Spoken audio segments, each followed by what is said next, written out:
While President Trump's approval rating remains underwater, a new poll shows that most Americans, though, still trust Republicans over Democrats and handling some major issues, rather. CNN's Harry Enten. Mary depends on your perspective, I guess. I am not married.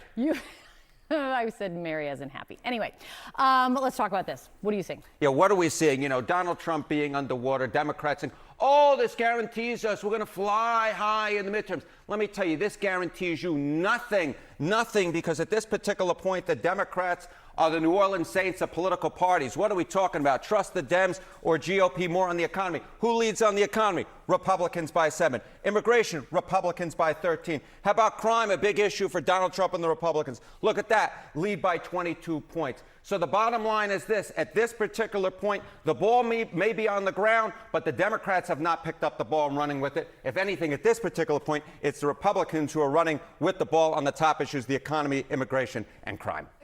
Give some context on this. Compare this when Republicans last took the House. Yeah, let's compare it back to 2022. I think this kind of gives away the game right here. Okay, the GOP is more trusted than the Dems on the economy. It was 12 points in 2022. Slight decline in that lead, but still 7 points. How about immigration? It was Republicans by 3 back in 2022. Look at this.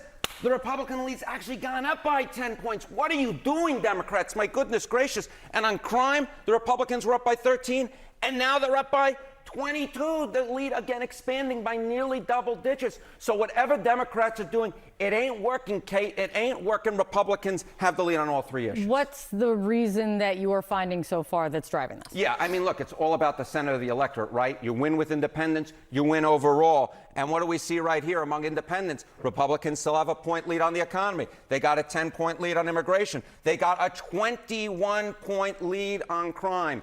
The bottom line is, when you look at these numbers, Democrats should call their offices, because at this particular point, even if Republicans, or even if the public doesn't like what Donald Trump is doing, they ain't necessarily liking what Democrats are doing. And it ain't just a referendum on one party. You actually have to go out and beat that party. At this particular point, Democrats are not able to beat Republicans. They still and again, this isn't as Donald Trump came into office. These are numbers from this month.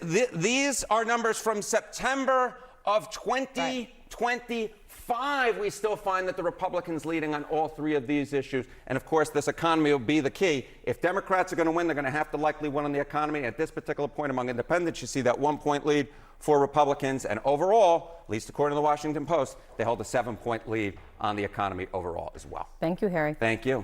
Sarah. All right, joining us now is former New Orleans mayor and former co-chair of the Harris-Walz presidential campaign, Mitch Landrieu. Thank you for being here. You just saw Harry dancing around those numbers, but there is nothing fun about them for Democrats. So it's an interesting conundrum. Trump is underwater in polling still.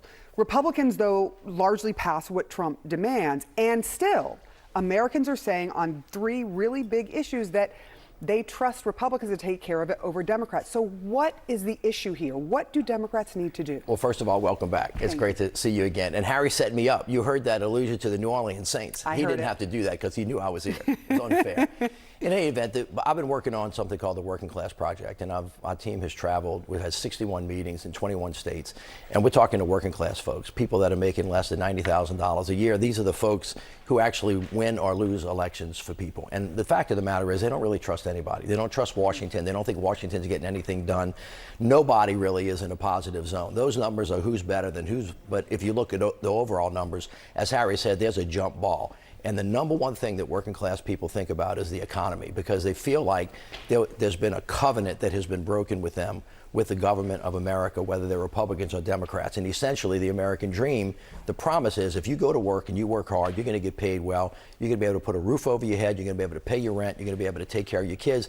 And by and large, because of the way you run everything with your family, your kids are going to have a better life than you. And most working class people think that that is out of reach, and they're really upset about it. So they're not happy with President Trump or the Republicans, but they're not happy with the Democrats either. So my advice to all of my friends that are running for office, whether you're on the red side or the blue side, and I'm on the blue side, is focus on the things that these people care about the most, because they feel like they're getting left behind.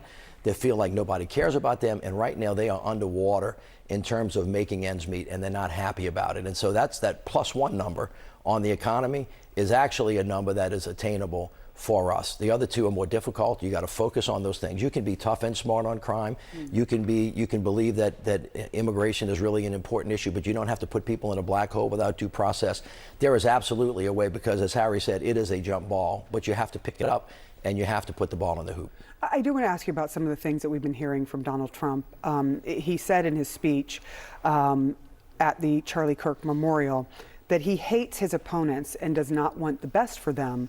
But at the same time, Trump is also pushing the Department of Justice to go after his enemies, political enemies. What do you make of this? And should Democrats be afraid? Should they be concerned that there is this push?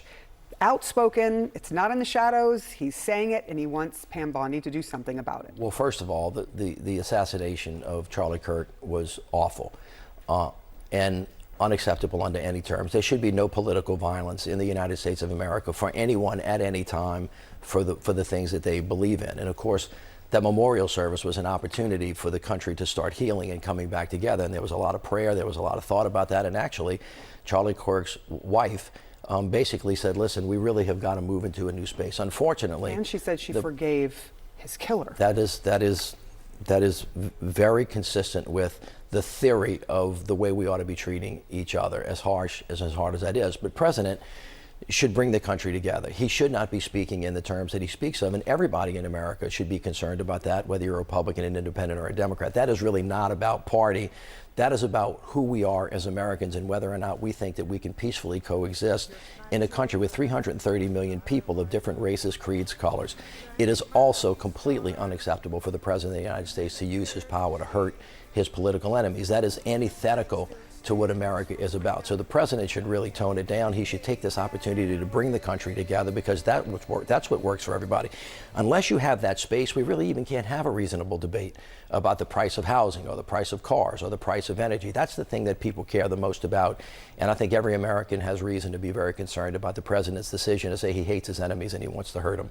Let me lastly ask you about the prospect. There has been some reporting on Axios about the prospect of Alexandria Ocasio-Cortez potentially running for either Schumer's Senate seat or the presidential candidacy in 2028.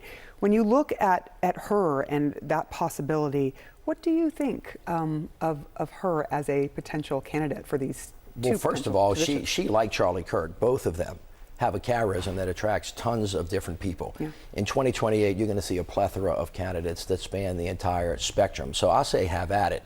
She's got a bright future ahead of her. Whether or not she can get elected to the Senate or to the presidency, who the heck knows. But I don't think you can deny that she has really tapped into something for her constituents that make her feel really good. I happen to like her very much.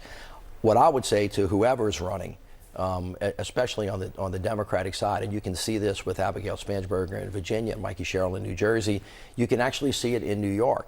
Those people that focus on the cost of living, and you make sure that the working class people see you, and make sure that you see them and hear them. They're concerned about health care costs. They're primarily concerned about housing.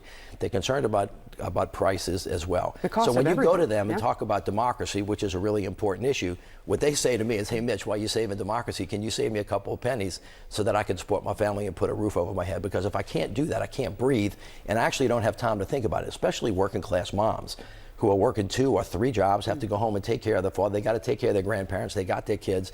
They are completely, on just really in a bad way right now. And they want somebody to see them and help them fix their problems. And the people who do that are going to do well. You're touching on something that we just talked about, which is the price of everything is going up. Child care, health care, right. Homes, cars. Well, remember, President Trump came into office and said, I alone can fix it. And when I get in office, I'm gonna reduce the price of gas by half within 8 months. I am gonna fix the war in Ukraine. I'm gonna fix the war in Gaza. Everything's in chaos. Everything is a mess. But as Harry just said, you can't just criticize. You got to pick up the ball. You got to put it in the hoop. And as Democrats, if we want to lead, we have to come up with answers to those problems. And if people think that we see them and trust them or focused on their issues, that's who they're going to put back in office. It's great to have you. Thank you, Mitch, for coming on this morning. Nice to see you again. And I'll talk to Harry about the dig against the Saints. I'll talk to him. Saints going to the Super Bowl. Oh, no. A prediction. Finally, we've got a good prediction. We do that every year we predict it. We're gonna rerun this to see, because I think the Rams are going. But anyway, that's just me. John, I'm sure you have a team. Yeah, they lost. Yes, 5 turnovers yesterday. I don't want to talk about that. All right, thank you very much.